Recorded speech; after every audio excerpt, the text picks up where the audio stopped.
pertengahan Maret itu aktivitas ekonomi di bawah sangat terdampak. Kami kebetulan kan memang tugas kami memang melayani yang bawah, the bottom of pyramid-nya masyarakat dan pelaku ekonomi Indonesia. Itu sangat terasa. Bulan Maret, pertengahan Maret sampai dengan ya pertengahan Juni, hampir seluruh nasabah kami tidak dapat beraktivitas, berproduktivitas. Dampaknya karena mereka tidak dapat produktivitas, kewajiban yang mereka harus penuhi kepada kami juga tidak dapat mereka penuhi. Kebetulan, bukan kebetulan, ini jelinya para stakeholders, regulator, dan pemerintah menerbitkan peraturan POJK 14 itu yang memberi kesempatan kami, lembaga keuangan, untuk memberikan relaksasi. Berapa yang kami relaksasi? 57% dari total nasabah kami yang 6,5 juta nasabah harus kami relaksasi. Kenapa? Karena aktivitas mereka selalu mengikuti kegiatan ekonomi sektor formal. Jadi sebagai ekonomi penunjang di sektor formal.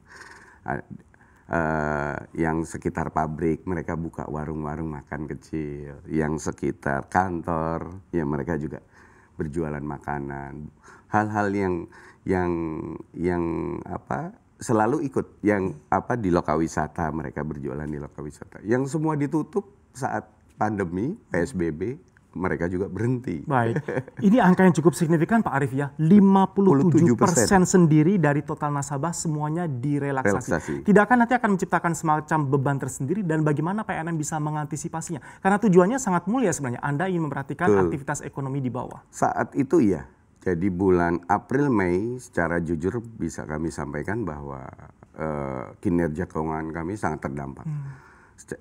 Di Maret masih ada laba sekitar 136, jadi susut sampai di Juni 123 itu.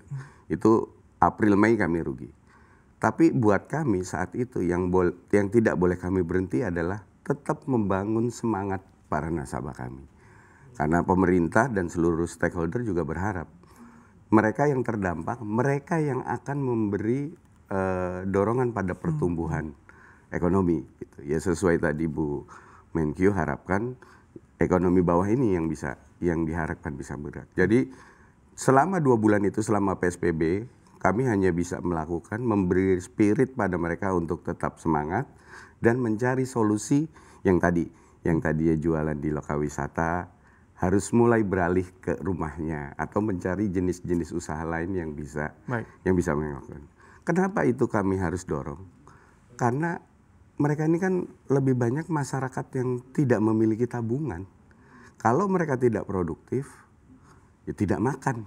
Seperti itu. Baik, ini menarik juga kepercayaan tinggi yang diberikan oleh PNM ke para nasabah. Apa dibalik confidence dari PNM bahwa para pelaku usaha di kelas bawah ini bisa tetap survive? Kan Anda sepertinya menaruh keyakinan penuh terhadap mereka. Karena kami memang BUMN khusus yang ditugaskan untuk melakukan pemberdayaan dan pengembangan usaha mikro, kecil, menengah. Sekarang malah tambah ultra mikro.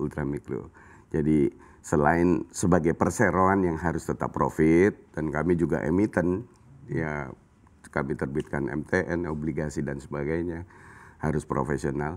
Tapi kami mengembangkan agent of development itu.